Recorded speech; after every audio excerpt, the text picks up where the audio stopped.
Good morning students. प्रज्ञा विद्यालय की तरफ से ऑनलाइन क्लासेज में आपका स्वागत है। स्टूडेंट्स, आज हम 9th क्लास का सामाजिक विज्ञान में जो बुक हम कर रहे हैं, जैसे भारत और समकालीन विश्व फर्स्ट, यानी कि अतीत या इतिहास, उसका लेसन फर्स्ट हम कर रहे हैं, फ्रांसीसी क्रांति। लेक्चर नंबर जो 15 है उसमें भी हमने इसी को डिस्कस किया था, फ्रांसीसी क्रांति को। जो लेक्चर नंबर 15 है उसमें हमने क्या किया था कि जो फ्रांस का शासक कौन था, लुई 16वां। उसी के साथ साथ फ्रांस पे उस पे जो फ्रांस से जो है राज्य व्यवस्था, उस पे करों का बोझ था, कर्ज का बोझ था। इसी तरह से जो लुई 16वां शासक था उसने जनता के ऊपर करों का जो बोझ था उसको बढ़ा दिया था। जो फ्रांसीसी समाज है वो 3 भागों में बट गया था, कुलीन वर्ग, पादरी वर्ग और अमीर वर्ग, मजदूर वर्ग और किसान वर्ग में। अब इससे आगे हम करेंगे जीने का संघर्ष। जो फ्रांसीसी जनता है उसके ऊपर करों का बोझ था, इसलिए उसको जीने के लिए संघर्ष करना पड़ रहा था, यानी कि अपनी जो आम आवश्यकताएं थी, डेली जो आवश्यकताएं थी, उनको पूरा करने के लिए उनको संघर्ष करना पड़ रहा था। देखिए, फ्रांस की जनसंख्या सन 1715 में 2.3 करोड़ थी, जो सन 1789 में बढ़कर 2.8 करोड़ हो गई थी। यानी कि फ्रांसीसी क्रांति की शुरुआत तो 1789 में ही हुई थी। तो 1715 में जनसंख्या कितनी थी, 2.3 करोड़ थी, और 1789 में जनसंख्या कितनी हो गई थी, बढ़कर 2.8 करोड़ हो गई थी। परिणामतः अनाज उत्पादन की तुलना में उसकी मांग काफी तेजी से बढ़ी। इनकी लगातार लंबे युद्धों का संघर्ष चल रहा था, राजकोष भी खाली था, वित्तीय संसाधन भी नष्ट हो चुके थे, जनसंख्या भी तेज गति से बढ़ रही थी। तो इसका परिणाम क्या रहा? अनाज उत्पादन तो बढ़ नहीं रहा था और उसकी मांग है वो काफी तेजी से बढ़ रही थी, क्योंकि जनसंख्या बढ़ रही थी और जनसंख्या बढ़ेगी तो अनाज की जो मांग है वो तो बढ़ेगी। अधिकांश लोगों के मुख्य खाद्यान्न पाव रोटी की कीमतों में तेजी से वृद्धि हुई। अब जनसंख्या बढ़ी और उत्पादन कम हुआ तो क्या हुआ? कीमतें बढ़ गई। जो पाव रोटी जो खाद्यान्न है उसकी कीमतें बढ़ गई। अधिकतर कामगार कारखानों में मजदूरी करते थे और उनकी मजदूरी मालिक तय करते थे। भी अधिकतर जो श्रमिक है वो कारखानों में मजदूरी का काम करते थे और मजदूरी मालिक के हिसाब से दी जाती थी, ना कि मजदूर के हिसाब से। मजदूर ये नहीं कहते थे कि हमें इतना चाहिए, बल्कि मालिक उनको ये कह के रखते थे कि हम इतना ही देंगे, क्योंकि वो मजदूरी करने के लिए मजबूर थे। पाव रोटी की कीमतें बढ़ गई थी और उनके पास और दूसरा कोई ऑप्शन नहीं था। लेकिन मजदूरी महंगाई के दर से नहीं बढ़ रही थी। इनकी जितनी तेज गति से महंगाई बढ़ रही थी, मजदूरी उतनी दर से नहीं बढ़ रही थी, मजदूरी वही थी। फलस्वरूप अमीर और गरीब की खाई है वो चौड़ी होती चली गई, क्योंकि जो गरीब वर्ग था, जो मजदूरी का काम करता था, उसको तो उतने ही पैसे मिलते थे और उसको वस्तुओं को खरीदने के लिए ज्यादा कीमतें देनी हो रही थी। जबकि जो अमीर वर्ग है वो लगातार तेजी से बढ़ता जा रहा था। परिणाम क्या हुआ इसका? कोई समाज है वो 2 भागों में बट गया। एक तरफ तो वो लोग थे जो बहुत ही ज्यादा अमीर थे, एक तरफ वो लोग थे जो बहुत ही ज्यादा गरीब थे। अमीर और गरीब की खाई है वो चौड़ी होती चली गई। स्थितियां तब और बदतर हो जाती जब सूखे या ओले के प्रकोप से पैदावार गिर जाती। जब कभी कभार प्राकृतिक आपदाएं आ जाती, जैसे सूखा है, ओले गिरना, इस तरह की कोई संभावना हो जाती, फसल नष्ट हो जाती, तो स्थिति थी वो और भी ज्यादा बेहाल हो जाती थी। इससे रोजी रोटी का संकट है वो पैदा हो जाता था, क्योंकि जो किसानों की जो फसल है वो नष्ट हो जाती थी और रोजी रोटी का संकट और भी ज्यादा पैदा हो जाता था। ऐसे जीविका संकट प्राचीन राजतंत्र के दौरान फ्रांस में काफी आम थे। इस तरह के जो रोजी रोटी के संकट थे, जो जीविका संकट थे, वो आम थे फ्रांस में राजतंत्र के दौरान, क्योंकि राजकोष पहले से खाली था, स्थिति अमीर और गरीब के बीच में हो चुकी थी, और अगर कोई प्राकृतिक आपदा आ जाती तो जीविका संकट आता ही आता था। इनकी बहुत ही आम हो चुका था जीविका संकट पैदा होना। अब जीविका संकट क्या होता है कि जब जीने के लिए हम न्यूनतम उपभोग तक भी ना कर पाए, कि ऐसी चरम स्थिति जब जीवित रहने के लिए न्यूनतम साधन भी खतरे में पड़ जाएं, कि हमारे पास जो चीज है वो भी हमारी आवश्यकताओं की पूर्ति ना कर सके, उससे भी हम अपनी आवश्यकताओं की पूर्ति ना कर पाए, तो जीविका संकट होता है। तो जीने के लिए फ्रांस की जनता को संघर्ष करना पड़ रहा था, ऊपर से उनको टैक्स भी देना पड़ रहा था। फिर आगे है, उभरते मध्य वर्ग ने विशेषाधिकारों के अंत की कल्पना की। अब एक नया वर्ग है वो, उसका उदय हुआ, मध्य वर्ग। अब उसने क्या किया? विशेषाधिकार। जैसे हमने पिछले लेक्चर में किया था कि कुलीन वर्ग और पादरी वर्ग को कुछ विशेष अधिकार दे रखे थे, और वो विशेष अधिकार क्या थे कि उनको टैक्स नहीं देना पड़ता था, कि राज्य सरकार ने उनका जो कर था वो माफ कर रखा था। अब जो एक मध्य वर्ग था उसने क्या किया, विशेषाधिकार की जो इस तरह के जो अधिकार हैं कुछ लोगों को, उनका अंत होना चाहिए, उनको भी नहीं होना चाहिए कोई विशेष अधिकार, या तो सब टैक्स अदा करेंगे या फिर सबके लिए छूट रहेगी इस तरह की। कि पहले भी कर बढ़ने एवं अकाल के समय किसान और कामगार विद्रोह कर चुके थे, क्योंकि जब अकाल, सूखे या ओले से जब किसानों की फसल नष्ट हो जाती तो किसानों को टैक्स देने में बहुत ही ज्यादा दिक्कतों का सामना करना पड़ता था। तो कर है वो लगातार बढ़ता जा रहा था, किसानों की आमदनी बढ़ नहीं रही थी, महंगाई है वो बढ़ती जा रही थी, उत्पादन है वो बढ़ नहीं रहा था। अब पहले भी कर बढ़ने से और अकाल के समय किसान और कामगार होते हैं जो काम करते हैं, श्रमिक, विद्रोह कर चुके थे, परंतु उनके पास सामाजिक एवं आर्थिक व्यवस्था में बुनियादी बदलाव लाने के लिए साधन एवं कार्यक्रम नहीं थे। यानी कि किसानों ने, कामगारों ने, श्रमिकों ने पहले भी विद्रोह कर दिया था इस चीज के लिए कि भी टैक्स तो बढ़ रहे हैं और अकाल इत्यादि की वजह से हमारी जो आमदनी है वो खत्म हो रही है, लेकिन उनके पास ऐसे कोई पर्याप्त साधन नहीं थे सामाजिक एवं आर्थिक व्यवस्था में बदलाव लाने के लिए, ताकि वो लोगों को जागरूक कर सकें और फ्रांसीसी समाज में बदलाव ला सकें। ये जिम्मेदारी तीसरे स्टेट्स के उन समूहों ने उठाई जो समृद्ध और शिक्षित होकर नए विचारों के संपर्क में आ सके थे। अब किसान वर्ग, जैसे तीसरे स्टेट्स में कौन कौन शामिल थे जो टैक्स दे रहे थे, एक तो व्यापारी शामिल थे, पढ़े लिखे लोग, इसके साथ एक किसान और मजदूर वर्ग शामिल थे। अब किसान और मजदूर वर्ग के पास तो इतने संसाधन नहीं थे कि वे आवाज उठा सकें इसके बारे में, तो इसकी जो आवाज, इसके लिए आवाज किसने उठाई कि भी कर बढ़ रहे हैं, हमें टैक्स है वो कर है वो नहीं देंगे, या फिर सबके लिए समान कर होना चाहिए, इस तरह की आवाज किसने उठाई है? तीसरे समूह में ये उन लोगों ने उठाई जो समृद्ध और शिक्षित थे। समृद्ध और शिक्षित कौन से थे? व्यवसायी वर्ग, व्यापारी वर्ग, जो भी उन समूहों ने उठाई जो समृद्ध और शिक्षित होकर नए विचारों के संपर्क में आ चुके थे। 18वीं सदी में एक नए सामाजिक समूह का उदय हुआ जिसे मध्य वर्ग कहा गया। एक नए उदय हुआ, कौन से? उसका वर्ग का, मध्य वर्ग का, जिसने फैलते समुद्र पारीय व्यापार और ऊनी और रेशमी वस्त्रों के उत्पादन के बल पर संपत्ति अर्जित की थी। अब वो तीसरा मध्यम वर्ग कौन था? उसने व्यापार करके और ऊनी रेशमी वस्त्रों का उत्पादन करके अपनी जो संपत्ति है वो हासिल कर रखी थी। ऊनी और रेशमी कपड़ों का या तो निर्यात किया जाता था या समाज के समृद्ध लोग हैं उन्हें खरीद लेते थे।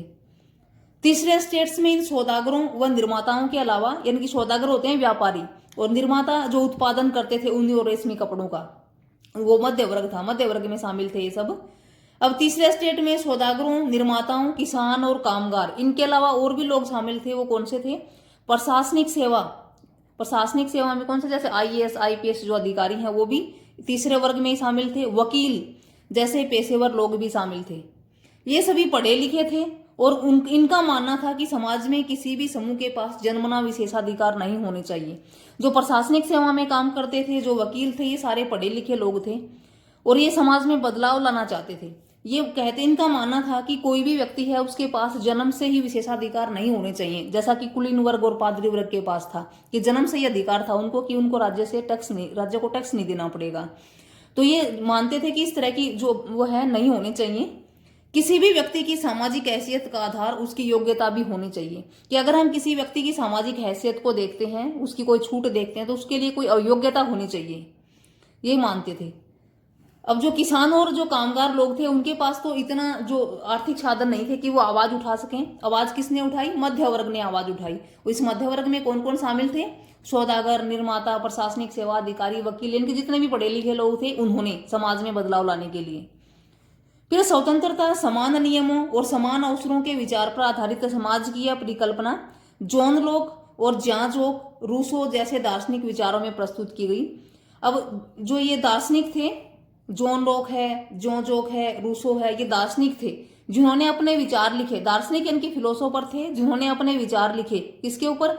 स्वतंत्रता पर अपने लेख लिखे, समान नियमों पर, समान अवसरों पर उन्होंने अपने विचारों को प्रस्तुत किया जनता को जागरूक करने के लिए कि सभी को स्वतंत्रता होनी चाहिए, सबको समान अवसर मिलने चाहिए। इस तरह से अपने अपने लेखों में। अपने टू टिट्राइजन ऑफ गवर्नमेंट में जॉन लॉक ने राजा के दैवीय और निरंकुश अधिकारों का खंडन किया है। यानी कि जॉन लॉक ने एक रचना लिखी थी। जॉन लॉक ने कौन सी? Two treatises of government. अगर हम ये कहें जॉन लॉक की रचना का नाम क्या है? Two treatises of government. अगर ये कहें टू टिट्राइजन ऑफ गवर्नमेंट किसकी रचना है? जॉन लॉक की। अब जॉन लॉक ने इस रचना में क्या लिखा था? राजा के दैवीय और निरंकुश अधिकारों का खंडन, कि राजा ये मानता है कि राजा जो निरंकुश, राजा के ऊपर कोई पाबंदी नहीं है, कोई अंकुश नहीं है। राजा ये मानता है कि उसको जो अधिकार दिए गए हैं वो तो इनकी, राजा तो एक देवता के समान है, उसको दैवीय अधिकार प्राप्त हैं जिस तरह से भगवान को होते हैं, इस तरह से। तो इन बातों का उसने, जॉन लॉक ने खंडन किया है टू ट्राइजन ऑफ गवर्नमेंट में, कि राजा के पास कोई दैवीय शक्तियां नहीं है, कोई निरंकुश जो शक्तियां हैं वो नहीं होनी चाहिए, ताकि लोग हैं जागरूक हो सके इससे। क्योंकि जो फ्रांसीसी जनता थी, वो जो लुई 16वां जो सम्राट था अपनी निरंकुश शक्तियों का प्रयोग करता था, और वो ये भगवान के रूप में जनता उसको देखती थी। रूसों ने इसी विचार को आगे बढ़ाते हुए जनता और उसके प्रतिनिधियों के बीच एक सामाजिक अनुबंध पर आधारित सरकार का प्रस्ताव रखा। अब रूसों ने भी इसी विचार को आगे बढ़ाते हुए, कौन से विचार को? स्वतंत्रता, समान नियमों के विचार को आगे बढ़ाते हुए जनता और उनके प्रतिनिधियों के बीच एक सामाजिक अनुबंध पर आधारित प्रस्ताव रखा। इसी तरह से एक और दार्शनिक था मांतेस्क्यू ने the spirit of the laws नामक रचना में, मांतेस्क्यू ने कौन सी रचना लिखी? The spirit of the laws नामक रचना में सरकार के अंदर विधायिका, कार्यपालिका और न्यायपालिका के बीच सत्ता के विभाजन की बात कही। जब यूएसए में 13 उपनिवेशों को ब्रिटेन ने आजाद घोषित कर दिया तो वहां इसी मॉडल की सरकार बनी। अब यूएसए के 13 उपनिवेशों को जब उसने, फ्रांस ने आजाद करवा दिया था, तो किस मॉडल की सरकार बनी? फ्रांस की। फ्रांस के राजनीतिक चिंतकों के लिए अमेरिकी संविधान और उसमें दी गई व्यक्तिगत अधिकारों की गारंटी प्रेरणा का एक महत्वपूर्ण स्रोत थी।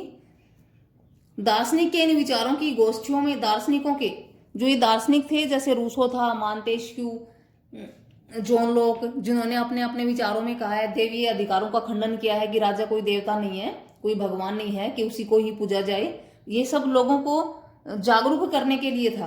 क्योंकि जनता आवाज नहीं, जनता को पता था कि राजा के पास दैवीय शक्तियां नहीं है, लेकिन उसके बाद भी वो आवाज नहीं उठा पा रही थी। तो दार्शनिकों ने, दार्शनिकों के इन विचारों की गोष्ठियों में, गोष्ठियां होती हैं सभाओं में गर्मा गर्म बहस हुआ करती थी। इन दार्शनिकों ने जो अपने अपने विचार लिखे जनता को जागरूक करने के लिए, तो इन विचारों की चर्चाएं होने लगी हर जगह सभाओं में, और पुस्तकों एवं अखबारों के माध्यम से भी इनका व्यापक प्रचार हुआ, पुस्तकों में भी इनको छापा जाने लगा। इसी समय पुस्तकों या अखबारों को लोगों के बीच जोर से पढ़ा जाता ताकि अनपढ़ भी उन्हें समझ सके। अब जो पुस्तकें और अखबार थे जो जिनमें इन दार्शनिकों के विचार छपे हुए थे, उनको सबके बीच में जोर से पढ़ के सुनाया जाता था ताकि अनपढ़ लोगों को भी पता लग सके कि जो दार्शनिक हैं उन्होंने किस तरह अपने विचार रखे हैं, किस तरह राजा की जो दैवीय शक्तियां हैं उनका खंडन किया है, और किस तरह अपने अधिकारों के प्रति वो जागरूक हो सकते हैं। इसी समय लुई 16वें द्वारा राज्य के खर्चों को पूरा करने के लिए फिर से कर लगाए जाने की खबर से विशेषाधिकार व्यवस्था के विरुद्ध गुस्सा बढ़ गया। अब मतलब एक साइड तो जो दार्शनिक थे वो जो अपना समान अधिकार है, जनता को समान अधिकार दिलाने के लिए प्रयास कर रहे थे, फ्रांसीसी समाज जो दबाया जा रहा था जो राजा द्वारा, तो राजा की दैवीय शक्तियों को खत्म करने के लिए प्रयास कर रहे थे। और उसी समय दूसरी तरफ से क्या खबर मिली कि लुई 16वें ने राज्य को खर्चों को पूरा करने के लिए दोबारा से कर को बढ़ा दिया है, यानी कि फिर से कर के बढ़ाए जाने की खबर आई, और वो खबर से विशेषाधिकारी व्यवस्था के विरुद्ध गुस्सा है वो भड़क गया। अब इस तरह की जो खबर थी कर बढ़ाए जाने की, तो विशेषाधिकार जो वाले जो लोग थे उनके विरुद्ध गुस्सा भड़क गया। अब फिर से लोगों के बीच में ये बात आ गई कि भी जो मजदूर वर्ग है, किसान वर्ग है, ये सब सारे टैक्स देंगे, और जो विशेषाधिकार वाले लोग हैं, कुलीन वर्ग और पादरी वर्ग है, वो टैक्स नहीं देंगे। तो फिर से ये व्यवस्था क्या होगी, विरोध हो गया आपस में। पहले ही जनता जागरूक हो रही थी, पहले ही दार्शनिक जनता को जागरूक कर रहे थे, और ऊपर से फिर से खबर आई कि भी कर है वो बढ़ा दिया गया है। तो इस तरह, तो स्टूडेंट्स इसमें हमने क्या देखा कि जो फ्रांसीसी क्रांति में है, फ्रांसीसी समाज में लोग जीने के लिए लोगों संघर्ष कर रहे थे, पाव रोटी की कीमतें हैं वो भी बढ़ गई थी। अब धीरे धीरे आवाज उठानी शुरू कर दी थी, क्योंकि मजदूर वर्ग और किसान वर्ग तो आवाज उठा नहीं पा रहा था। आवाज किसने उठाई? तीसरे एस्टेट्स के उन लोगों ने जो पढ़े लिखे थे, जैसे सौदागर थे, इसी के साथ साथ जो और दार्शनिक थे, प्रशासनिक अधिकारी थे, वकील थे, तो उन्होंने जनता को जागरूक करने के लिए आवाज उठाई। Thank you students. इसी के साथ ही हमारा होमवर्क है वो क्या रहेगा, जैसे इसमें एक शब्द संकलन या महत्वपूर्ण शब्द क्या रहा है हमारा, जीविका संकट। क्या होता है जीविका संकट? कि ऐसी चरम स्थिति जब जीवित रहने के न्यूनतम साधन भी खतरे में पड़ने लगे, तो इसको हम क्या कहेंगे, जीविका संकट। फिर फर्स्ट क्वेश्चन हमारा क्या रहेगा, जॉन लॉक ने अपनी किस रचना में राजा के दैवीय और निरंकुश अधिकारों का खंडन किया है? कौन सी रचना में किया है? Two treatises of government. The spirit of the laws किस दार्शनिक की रचना है, किसकी है? मांतेस्क्यू। और उसमें क्या कहा गया है मानतेश 19 में क्या कहा है, विधायिका, कार्यपालिका और न्यायपालिका के बीच सत्ता के विभाजन की बात कही है। थर्ड है, लुई 16वें के फिर से कर लगाने की कौन सी व्यवस्था ने लोगों के गुस्से को बढ़ा दिया? कौन सी व्यवस्था ने?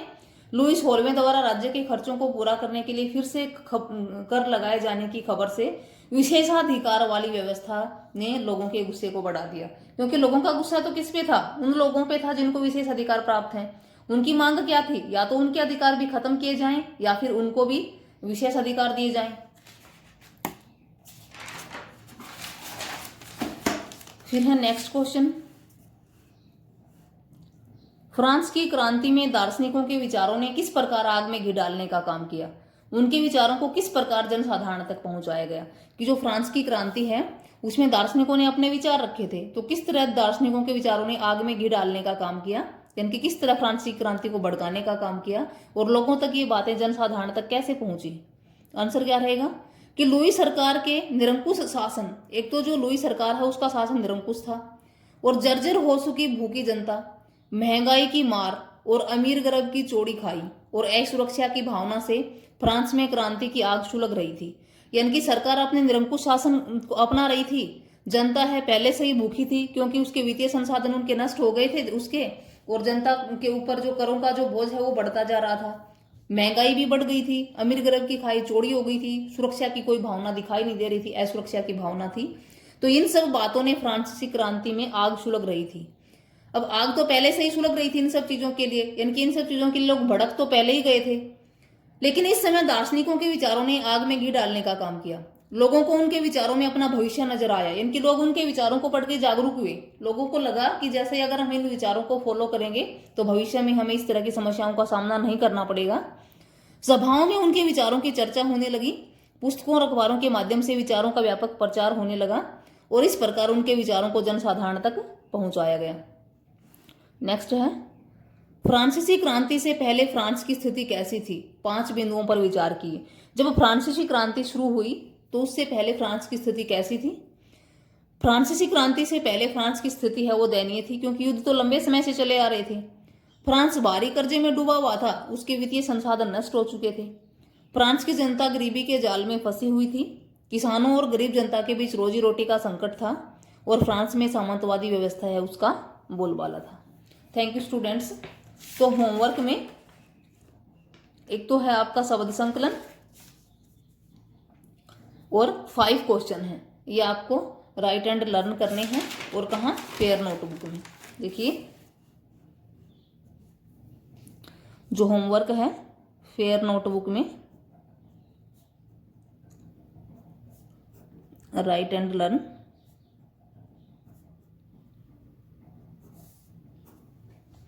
एक शब्द संकलन और 5 क्वेश्चन है।